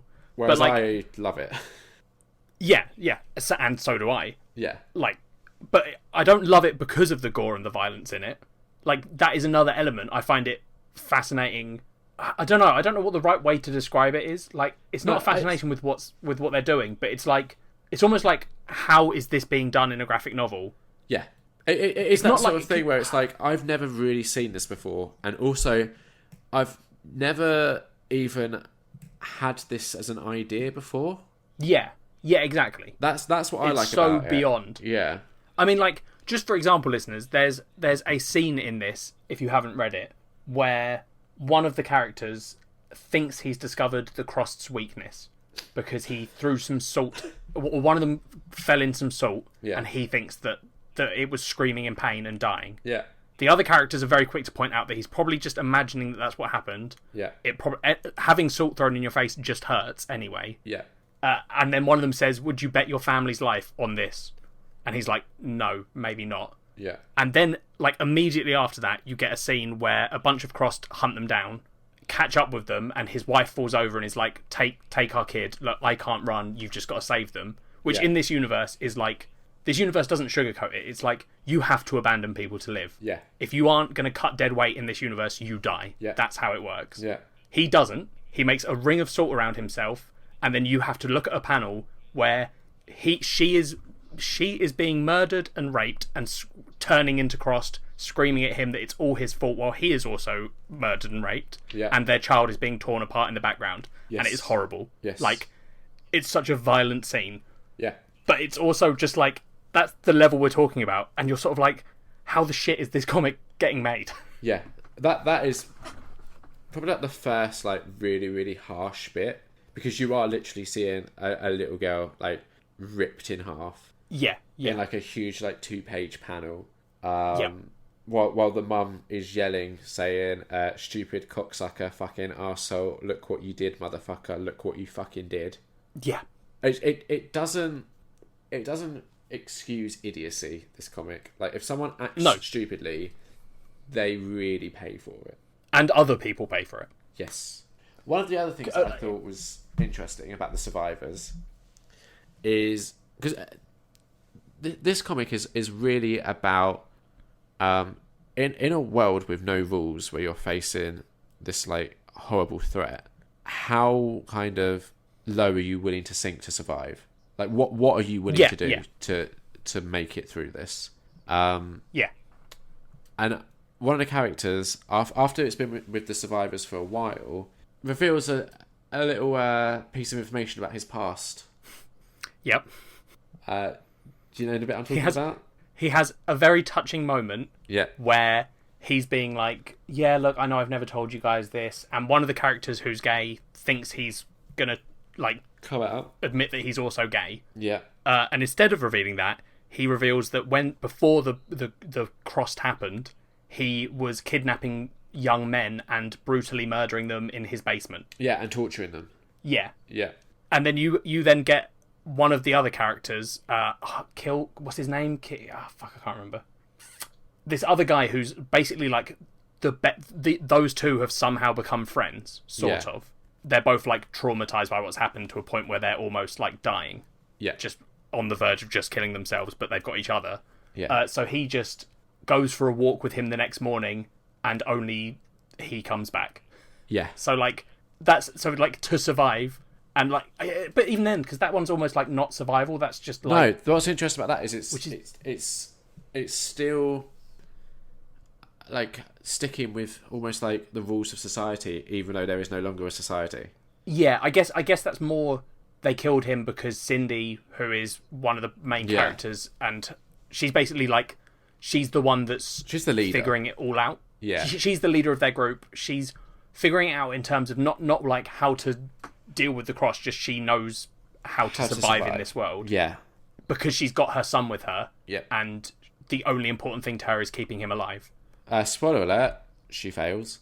She fails, and she fails badly. Yes. Yes. But so she wants that guy gone and is clearly going to kill him, but then the other guy who's friends with him is like, no, sort of gives her a look of like, I'll deal with it. Yeah. And it's weird. It is fascinating looking at what these characters do to survive. And there's almost moments where like they're dealing with the fact that they're not becoming the crossed, but they're losing their humanity. Yes, they are. Yeah. Because Cindy and the main guy who we're sort of we're getting his story almost. It's narrated by him. Yeah. They have a moment where... Is it Stan? They save... Is that his name, or am I getting that confused? Yeah, Stan. I think that's right. They save a woman who has been protecting sort of like 6 kids that were in her kindergarten class on the day it happened. Yeah. And the way that they've been surviving is by like trapping other survivors and then killing them and stealing all their stuff. I had a question about that I wasn't sure if we were meant to infer that the kids had resorted to cannibalism. I thought the implication was cannibalism. Yeah, okay. Because she says that the first guy they captured didn't have anything. Yeah. But that they managed to survive. So I think the implication was they killed him and ate him. It was also one of their justifications of why they killed the kids, because they were like, we can't let these kids go with us because this is the way that exactly. Yeah. They basically have to murder 8-year-olds. These kids. Because the woman dies and then they make the decision that they can't bring these kids with them because now they know that's the only way they can survive. Yeah. They're just going to do that again. So Cindy's like the only survivor willing to do it. But then Stan goes back and kills the last couple because he's like, I can't let her do this alone, and this is also the right thing, in air quotes. Yeah. Yeah. And then that does sort of like fracture the group a bit because there were tensions after that. Yeah. It's just fascinating. It's watching these characters sort of trying to deal with this awful scenario. Oh, yeah, yeah. But there's also quite dark humour in it as well. Like one of the crossed is affectionately nicknamed Horsecock. Yes. Because he carries around. He basically, just to sort of explain part of it, there's like most Crossed are like these violent, just almost like instant gratification Crossed, who are like, I want to just fuck up everything, cause as much mayhem as I can, and I don't care if I die. Yeah. But in the lore of Crossed as a whole, there are some Crossed who are different, and they become leaders. They're able to like actually think things through. Yeah. Horsecock is one of them. Yeah. He's not the smartest one we're ever going to meet in the Crossed, but he is one of them. Yeah. He's able to convince a group to come with him and actively track this group of survivors across months and days and miles. The way he keeps his group in line is by smacking them around with a giant horsecock that he has somehow got hold of. Yeah. Horsecock is... I do love Horsecock because it's kind of ridiculous. But it is. He's still vile. But Yeah, I mean... And the thing that is interesting about this, I think, that elevates it above things like The Walking Dead, where we're dealing with zombies, is the Crossed can be manipulative. Yeah.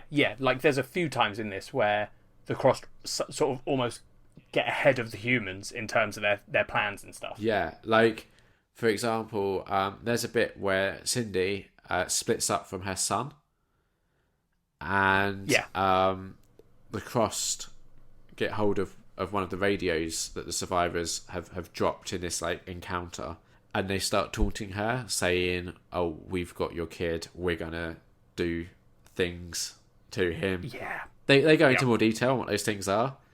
Yeah, they do. And there's a level of intelligence at play there that is, if you were in this situation, is genuinely terrifying. Yeah, I mean, it nearly works, because Cindy goes to run off, it's and then one of the other guys asks, he says, put him on the radio then, if you've got him. Yeah. We should be able to hear him, put him on the radio. Yeah. But then you think everything's okay, so you're like, haha, everything's fine. Except and it's then not. Cindy finds her son. Yeah. And he's not okay. He's not. So she has to kill him. And that fucks her up. Yeah, it does. Yeah. And it's just... This comic is getting to know a bunch of characters. You like some of them, you hate some of them. And by the end, most are dead. Yep, it doesn't matter whether you like them or not. Most are dead, and you just feel bad for them. Yeah. I've got to mention, like... And that's sort of a theme... That's kind of a theme across all the Crossed comics that I've read. Yeah. In future housekeepings, I'm planning on reading and rereading like this series. Yeah. I'll definitely be catching up. I remember the second one quite vividly as being particularly good.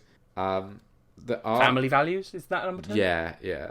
The art in this is by someone called Jason Burrows, and it is just...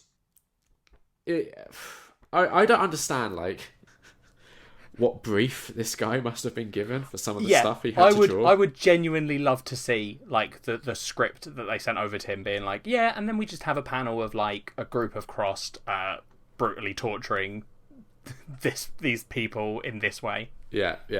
We want a scene where her son has turned and he's saying, "Mummy, you fucking cunt." Yeah. It's just... It's good, but I feel bad saying that it's good. Yeah, it's the kind of thing that I am fully aware that most of you are not going to want to read, and if you ever looked at it, like picked it up and opened the pages, you'd be like, no, I'm out. Yeah.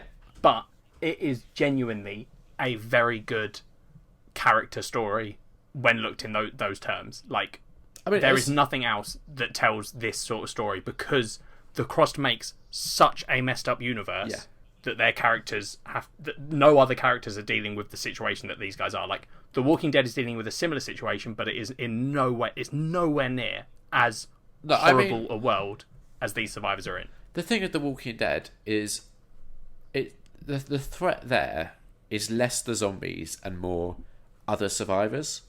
Yeah. Whereas I think with Crossed, at least in what I've read so far, it's very rare that your threat is other people that are living, because you've all gone through such a horrific ordeal that you're still just trying to survive. It's not like, I think with a zombie world, after a while, it's possible to adapt and be like, right, these are slow. We know how to deal with these. But because there is a level of intelligence in Crossed, it would be like, if aliens invaded. I don't think that I've ever seen, well, maybe District 9, but like a film where people have just got used to the fact that aliens are around. Yeah, I know what you mean. Yeah, like it's that sort of thing where this world is so harsh to live in. There is no adapting to living in it. It is just, how do I get through today? Yeah, I think that's another interesting thing about Crossed, is that a lot of those sort of shows, like the Walking Dead TV show, has the glimmer of hope in season 1, where it's like maybe there's a solution, and then even even if there's not a solution, it's almost like, well, can we form a place to live? Yeah. And Crossed Volume 1 has that, but by the end of it, you are just sort of like, even I don't believe. Yeah, even I don't believe that that's the solution. Yeah. Like they think that if they go north, how can the Crossed survive? But already in this volume, you're seeing smart Crossed that can think, and you're like, well, if you can do it, exactly, they might be able to too. Yeah. So it's literally like just the bleakest comic book. It is. I mean, this is the other thing, right? It is a horror story, and it probably is one of the more effective horror stories that I've read. And I think horror's a tricky one, right? Because I 100% get why people don't necessarily like horror. Yeah. But I love it. And this is one of those like very polarizing examples of horror where I don't think anyone would read this and be like, I feel lukewarm about it. I think you're going to get you're either gonna you're either on board or you're not. Yeah, exactly. Yeah, no, that's true. I think it's probably got some elements of like, I could see the other side of the argument because I don't watch films like Saw or Hostel, like the torture porn films. Yeah, you're not a fan of torture. And I could see someone looking at Crossed and being like, oh, well, that's just the same. It's just a gore fest, and that's why you're reading it. And that's not why I'm reading it. But then I imagine that's probably the argument that people that I would accuse of being into torture porn films would be like, well, no, I'm not into it because of the torture. I'm into it because, like, I actually find that fascinating, the character dealing with it. I mean, in honestly, the first Saw film is more of a like police detective story. Yeah, that's what I've heard. Yeah. As it. Yeah, Saw was a bad example because Saw.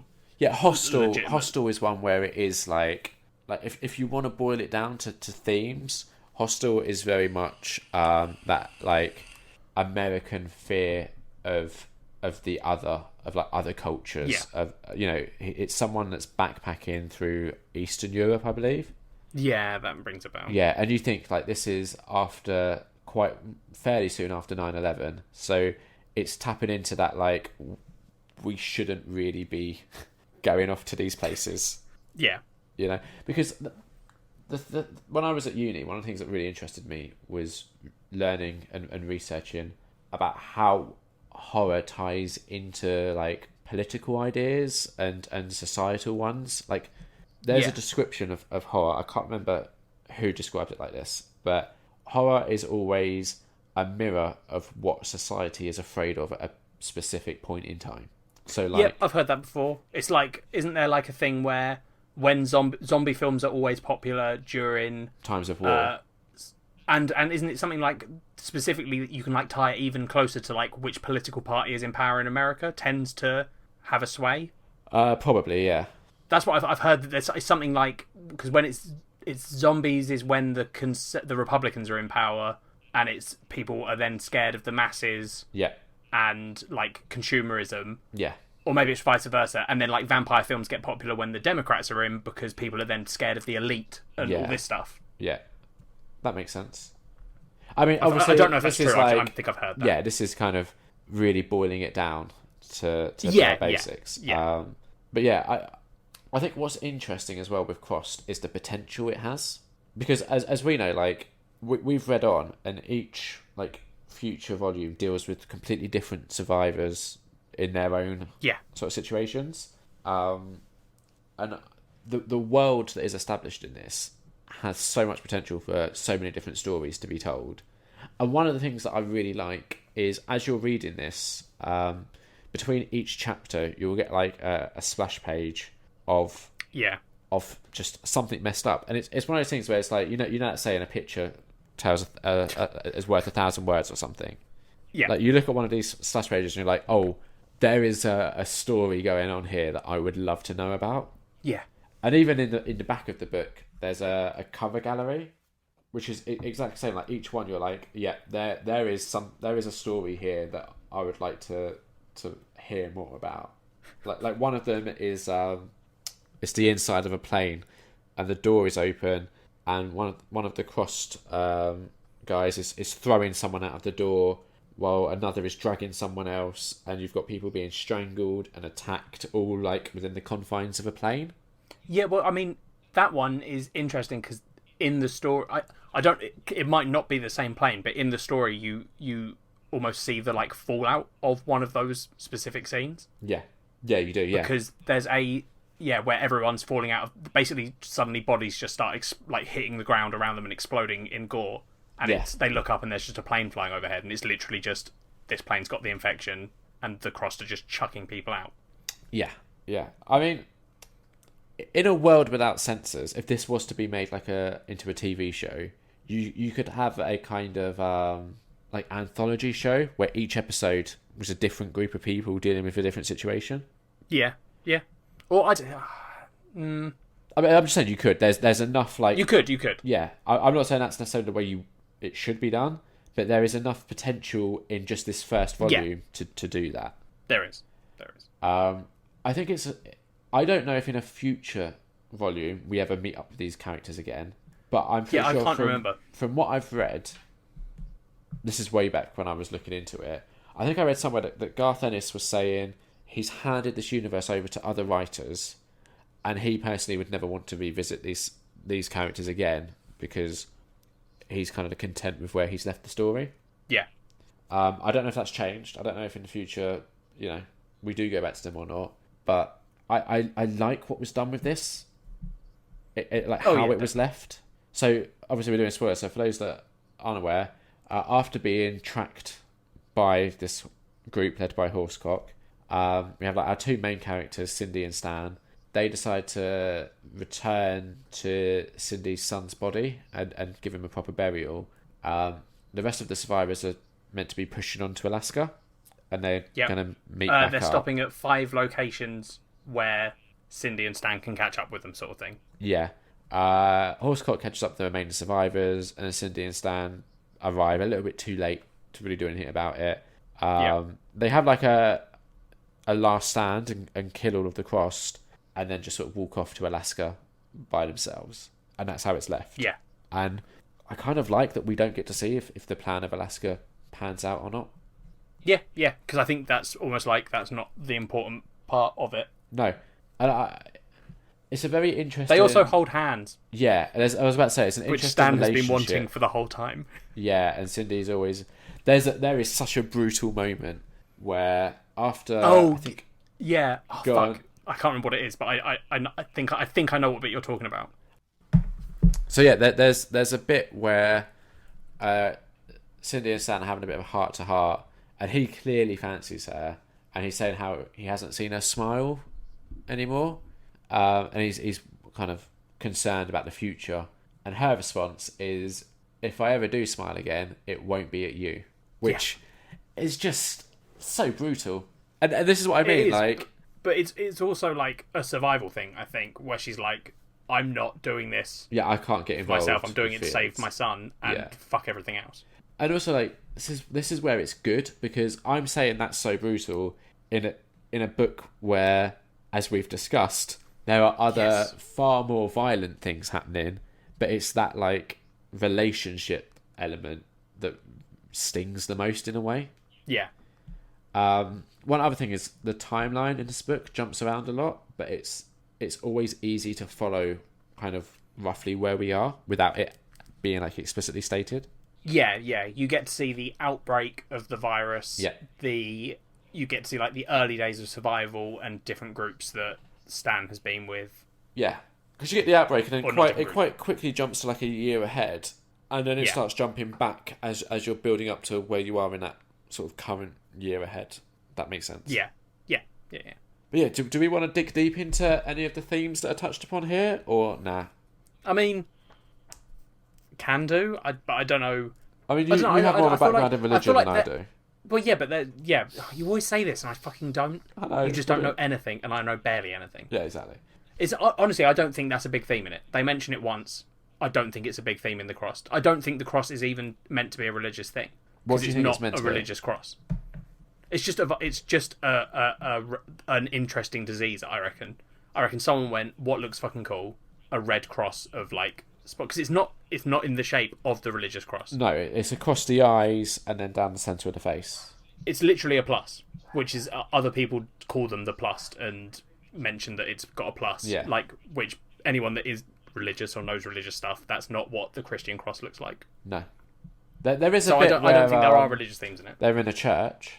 Yeah, but again, it's not they're not having like a deep dive into religion. No. At that point. But I just think in a church and a dude's being crucified. Yeah, but I wonder if you know more about religion, if it is possible to have a deeper religious reading into it or not.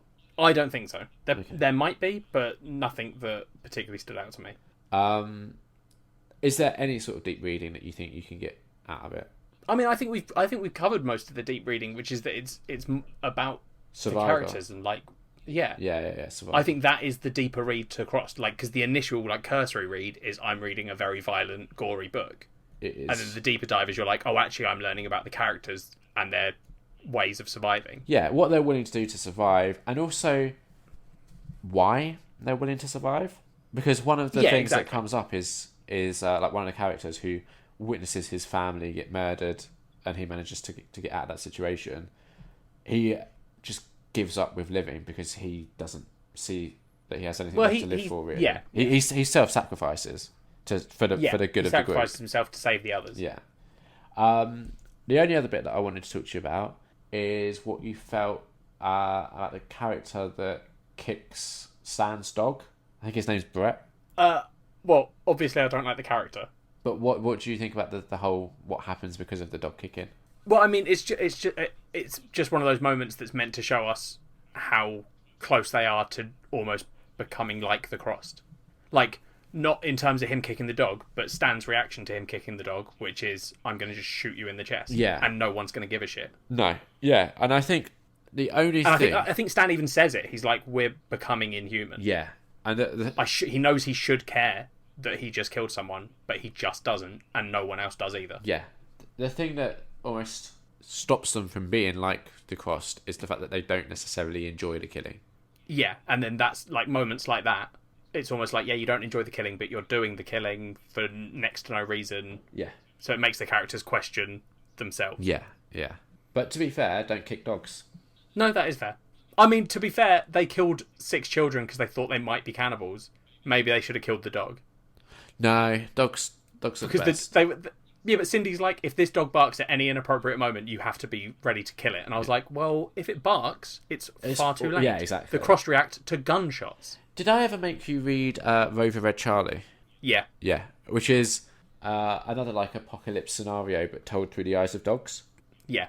Which I think, if you've listened to us discussing Crossed and you're like, I like the concept, but it sounds a bit too extreme for me, Rover Red Charlie is the comic for you. Yeah, that's fair, really, I think, that's right? The Crossed. Yeah. Another reason why we decided to do Crossed is because you felt that last episode where we did Brain Dead for our Halloween special, it wasn't scary enough or horror enough, maybe. Yeah. Do you think this satisfies that urge? It's not scary, but I think it definitely counts as horror. Yeah. I was definitely horrified numerous points. I'd be worried if you weren't. Exactly. But this is also... We joke a lot on this podcast that my recommendations are amazing and yours are typically trash. But this is one of the few times that you've recommended something that I've genuinely really enjoyed. Yeah, well, I can't remember where I found it. I genuinely don't remember where I picked up the original graphic novel. Like, I've got signed copies of...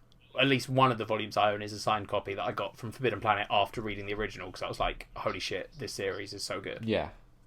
But like, and I know I saw them at Comic-Con, the guy, I can't remember if it was Garth Ennis or other people from the company. Yeah. But I've been to a Comic-Con where the Cross were there, and that was so cool. Yeah, that sounds awesome. Like, because I walked up and I was like, holy shit, I love you guys. Yeah. You guys are so cool. And they were like, oh, awesome. I mean, this comic is partly the reason why I've ended up buying some more pornographic comics, because... Yeah, which is weird, Liam. You shouldn't say it like that, because this isn't a pornographic comic. No, it isn't, but what I'm saying There's is... no one sitting at home being like, I'm going to masturbate to the cross. No, and the other thing is I don't masturbate to the pornographic comics. No, but there are definitely people that do masturbate. Oh yeah, but what I'm saying is it's the extremities that it's willing to go to, and some of the pornographic comics that I've got are maybe not as violent as this, but definitely still violent. Kind of fucked up. Yeah. Yeah, fair enough. Yeah.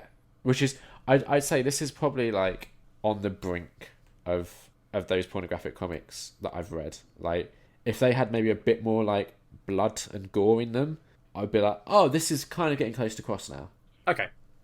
Because just this is a comic that doesn't shy away from showing nudity. Everything. Yeah. Yeah, a lot of the crossed are naked. Yeah. And not all of them are in one piece. No, there's... To be fair, I don't know if I should find some of the scenes funny, that I find funny. I've just thought of this. But there is a moment where a cross gets run over by a car. Yeah. And then just shouts, "I'm coming." Yeah. Which shouldn't be funny. No, I don't think you should be finding that funny. But it is kind of funny. I don't know why. Yeah. It's almost because the crossed are almost like, they're so blasé about everything. Oh, they're a lot of them, like, I don't think it's in this one, but definitely in one of the other ones, one of them cracks a joke whilst being killed. Yeah. And, like, there's almost this, like, you want to laugh because it's cracking a kind of funny joke. Yeah. I think I can't remember what it is specifically, but in one of the other ones, I think he also gets run over by a car and then crawls after the character in that one and says, "Hey, mate, hey, don't be a pussy, come back and scrape up my cock." Because I've been cut in half or something, and you're just like, this is so fucked up. It so is. But the crossed are like trying to make jokes because they don't give a shit anymore. Yeah, I mean, it's weird. In a way, they are living their best lives because for them, you do you. For them, that's all they want out of life. Yeah, if anything, we should live like the crossed. So I've discussed already like how this wouldn't work as a film or TV show, but do you think this would work as a book? Like, not a graphic novel, but like a book with words? Yeah, I could see it working as a book. Yeah, because you've got the element of like imagination there, where it could tell you these, like, you're almost. I think it would make it almost more horrifying. Yeah, that's what I was about to say. I was about to say, because like it's one thing like seeing the art, and while the art is, you know, well drawn, it's still gross. But having it like in just text form could be a bit of a mindfuck. Yeah, I mean, the fact that this is drawn is a barrier between you and it. Like, you're not seeing a child being torn in half, you're seeing a drawing of that, and not cartoony, but you know what I mean? Yeah, I mean, it's still not great. It's a comic book style. It's not. But if you are reading that in a book, yeah, it's different. Like, I imagine like hearing us say a child ripped in half, what a listener who hasn't read Crossed might be picturing is probably worse than what we're talking about. Yeah, I'm now having that realisation that us talking about this might be making it worse than it is. Yeah. Sorry, everyone. Just read Crossed. Still listening. I mean, this is the thing, right? Like, so I know Amanda might listen to this. Wouldn't recommend Crossed to Amanda. See, I think Amanda was going to turn it off. Do you think? Yeah. I wonder which of us knows Amanda better. Well, you do more podcasts with her. I do, but the annoying thing is the only way she'd be able to answer that is if she actually has listened. Well, that's simple then. If Amanda doesn't tell us, I listened to the whole episode, then we'll know that she didn't. Yeah, that's true.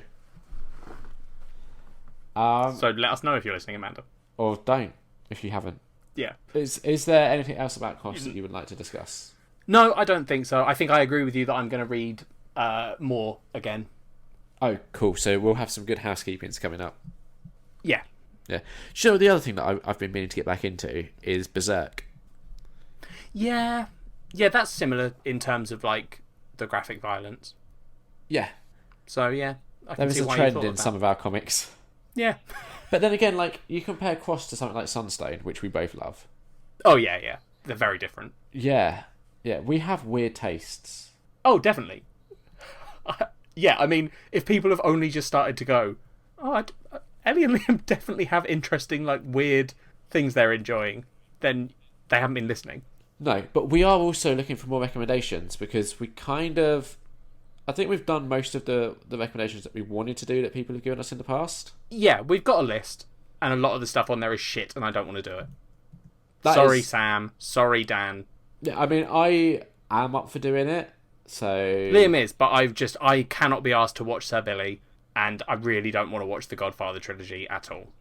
It's weird to me that you can't be asked to watch Sir Billy, but you're so willing to watch all of the Asylum films.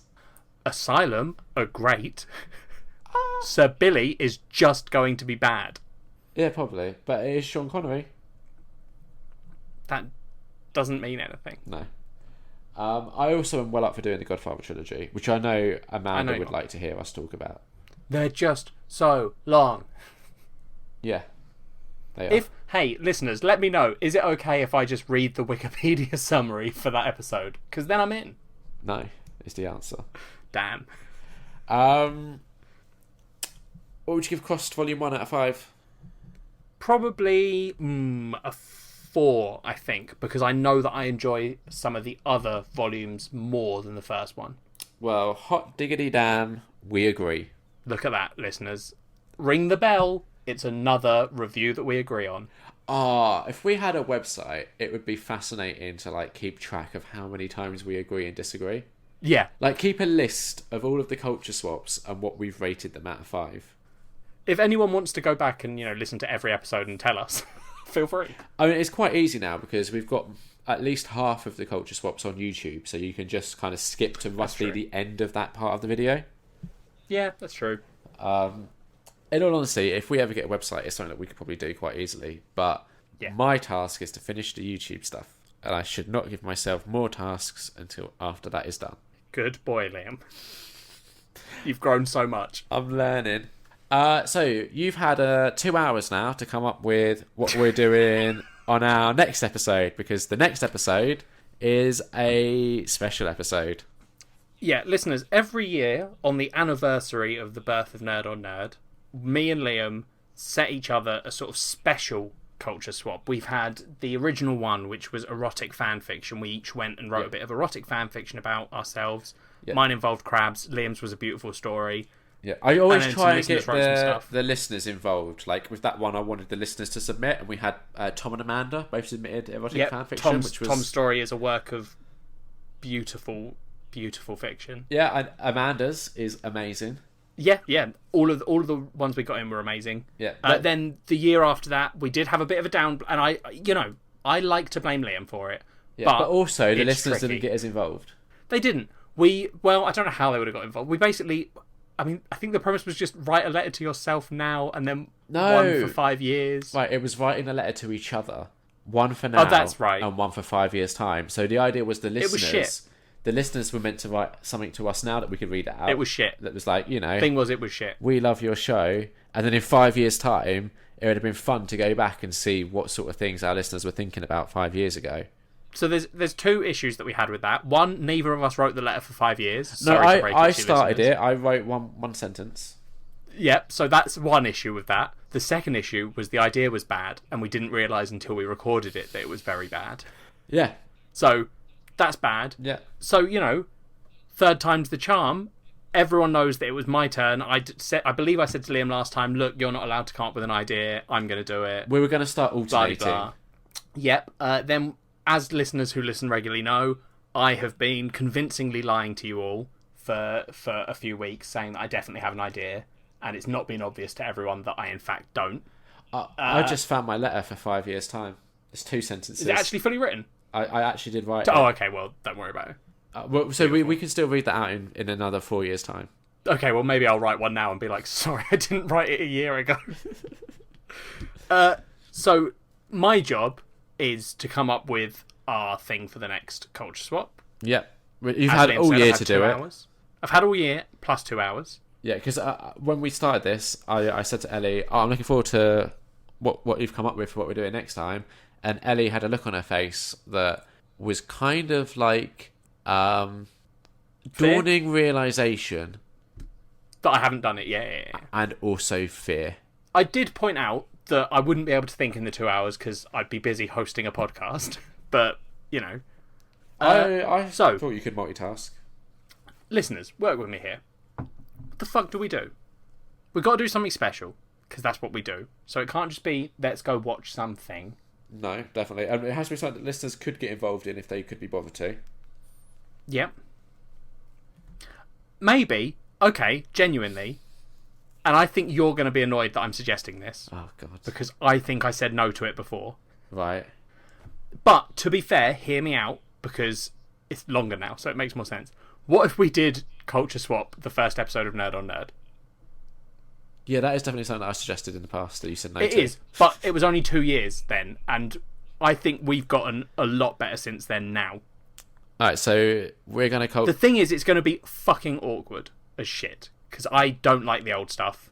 Yeah. 1, because we were bad, and 2, because I'm a transgender woman who doesn't super want to listen to herself be referred to as her dead name for an hour and a half. To be fair, first episode's only, I think, 50 minutes long. Oh, good. Easy. No, to be fair, I'm up for doing it. Okay. And what do you reckon? Do you reckon that's a thing we could do? Yeah. I think it ticks all the boxes. It's special. It could be shit. I mean, the episode's going to be shit. So, to be honest, right, because I listened to the first episode in the last year and a bit, because I did it for the YouTube channel. I actually quite like some of our older episodes. Oh, well, don't spoil whether it's good or not, Liam. Oh, no, I'm not saying the first one, because we didn't know what we were doing. We didn't have a culture swap, because obviously it was the first one. Yeah, that's true. So it was just us kind of being like, it was us catching up. We did the whole catching up with stuff, but it was kind of like, well, no one really knows who we are, so who cares? It was meant to be like an introduction, but we also didn't really treat it like that. Cool. Sounds like us missing the point of our own episodes. Yeah, and this was before I was even going to the cinema and had my cinema card, so I don't even know if we had like film reviews and stuff at this point. Well, this is all stuff we're going to learn, Liam, when we review Nerd on Nerd episode 1. It's actually 31 minutes and 59 seconds. I believe this is even before the numbering system came into place. Didn't we? The original episodes were... Yeah, I think the first like 6 or so episodes on SoundCloud, you were like, I don't want to number them. And I eventually got you on the right track, realising that was a terrible idea. Well... I've numbered it on YouTube. YouTube. I say potato. Yeah, I've numbered it on YouTube. I think... So, yeah. So if you're on YouTube, it's got a number. That number is 1. Yeah. If you're on SoundCloud... or any podcasting apps or whatever, just scroll back to the beginning. Of course it is. I'm an idiot. What? It's called a Fleshlight. Is the first episode? No, wait. Yeah, it's only only 31 minutes. Yeah. Look at that. Yeah. Of course it's called that. I can't believe I'd forgotten that was the name. I thought that was like a later reference, but no. So we're doing episode 1. It's called a Fleshlight for this one, right? Yeah. So listeners, cool. Episode 1. It's called a Fleshlight. Come and join us. Re-listen to that episode. Let us know how shit that is, or good. Yeah. Definitely get involved. I will tweet out the link when this episode goes live. I'll tweet out the YouTube link to episode 1, so you can find it easily from our Twitter account. Yeah, just like that photo he's tweeting out. Yeah, I'll get around to it. I couldn't remember if I was meant to tweet out the photo, well, the picture that I drew of the other guy, or... Just do both. Yeah, but I've lost the picture that I drew of the other guy. I'd have to redraw it. Just redraw it. You redrew it for me. Yeah, that's true. It took all about 5 seconds, didn't it? Yeah. It wasn't hard. No, that's true. I remember how it goes. Yeah, it's pretty simple, mate. Yeah. All right. I'll do that at some point. Okay. Keep me honest, listeners. If I haven't done it, moan at me. Remind him. Moan at me until I get it done. And the way you can moan at Liam is by tweeting us at NerdOnNerdPod. No. Emailing us. No, our Twitter is just at Tweet NerdOnNerd. us. Tweet us at NerdOnNerd. Email us at nerdonnerdpod@gmail.com. Yeah. Or you can Facebook us, facebook.com/nerdonnerdpod, all one word.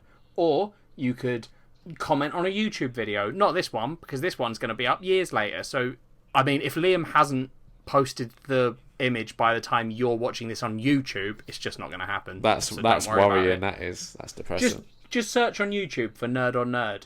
Is that right? Yeah, all one word. All one word. We come up. We're YouTube famous. We're not, but we wish we were. But if you subscribe to us, eventually maybe we will be. Maybe we will. Also, you can rate and review us on iTunes, or I guess other apps probably have ratings. Do it on there. Do it wherever. But if you do it on iTunes, we'll try and read it out. So no, we definitely will read it out. Because we don't get any. Yeah. So it'd be nice. Yeah, we will read out pretty much any correspondence we get, because we don't really get any. Yeah, you can be mean to us and we'll probably read it out. But no, I will read it out because I will have issues. Please don't be mean to us. Thank you. Any final thoughts? No. Bye. Bye.